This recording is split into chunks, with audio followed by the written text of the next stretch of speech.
Hi, അപ്പോൾ നമുക്കിന്ന് tripod stand കണ്ടാലോ. ഇത് ഞാൻ വളരെ അഫോർഡബിൾ ആയിട്ടുള്ള റേറ്റിന് ആമസോണിൽ നിന്ന് പർച്ചേസ് ചെയ്ത ഒരു ട്രൈപോഡ് സ്റ്റാൻഡാണ്. ഇതിലൊരു സ്വിച്ച് പ്രൊവൈഡ് ചെയ്തിട്ടുണ്ട്. ഇതിൽ പ്ലസ് മൈനസ് പിന്നെ അതുപോലെ തന്നെ നമുക്ക് അതായത് ഇവിടെ ട്രൈപോഡ് സ്റ്റാൻഡിൽ നമുക്ക് റിംഗ് ലൈറ്റും കൂടെ വരുന്നുണ്ട്. അതിൻ്റെ ഇൻറ്റൻസിറ്റിയും കാര്യങ്ങളൊക്കെ കുറയ്ക്കുകയും കൂട്ടുകയും അതുപോലെ അതിൻ്റെ കളർ വേരി ചെയ്യുകയൊക്കെ ചെയ്യാവുന്നതാണ് ഒരു സ്വിച്ചിൻ്റെ ഹെൽപ്പോടുകൂടി. അതുപോലെ ഇവിടെ ഒരു നോബ് പോലത്തെ പ്രൊവൈഡ് ചെയ്തിട്ടുണ്ട്. അത് നിങ്ങൾക്ക് ആ ഒരു സ്റ്റാൻഡിൻ്റെ ലെങ്ത് ഇൻക്രീസ് ചെയ്യുകയോ ഡിക്രീസ് ചെയ്യുകയോ ഒക്കെ ചെയ്യാം.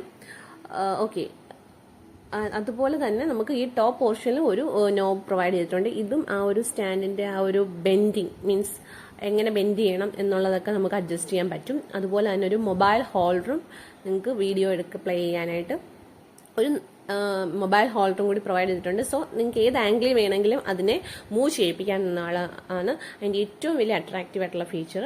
ആൻഡ് ഈ ഒരു റിംഗ് ലൈറ്റ് വന്നിട്ട് റിംഗ് ലൈറ്റിൽ different colours of lights available ആണ്. നമുക്കത് വിത്ത് ഹെൽപ്പ് ഓഫ് ആ സ്വിച്ച്, ഞാൻ ആദ്യം കാണിച്ച സ്വിച്ചിൻ്റെ ഹെൽപ്പോട് കൂടിയിട്ട് നിങ്ങൾക്ക് ഏത് കളർ വേണമെങ്കിലും ഇവിടെ ചേഞ്ച് ചെയ്യിപ്പിക്കാം.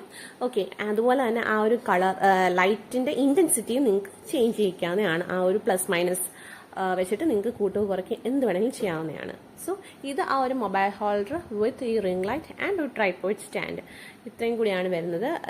ഇത് പർച്ചേസ് ചെയ്യാൻ ലിങ്കും കാര്യങ്ങളൊക്കെ ഞാൻ പ്രൊവൈഡ് ചെയ്തേക്കാം. ഓക്കെ, നിങ്ങൾക്ക് ആമസോൺ ത്രൂ പർച്ചേസ് ചെയ്യാവുന്നതാണ്. ഇത് വളരെ ഒരു അഫോർഡബിൾ റേറ്റിലാണ് ഈ ഒരു ട്രൈപോഡ് സ്റ്റാൻഡ് വരുന്നത്. ഇതാണ് ആ സ്വിച്ച് ഞാൻ പറഞ്ഞ പോലത്തെ. ഇവിടെ ഒരു പവർ ബട്ടൺ ഉണ്ട്, ടേൺ ഓഫും ടേൺ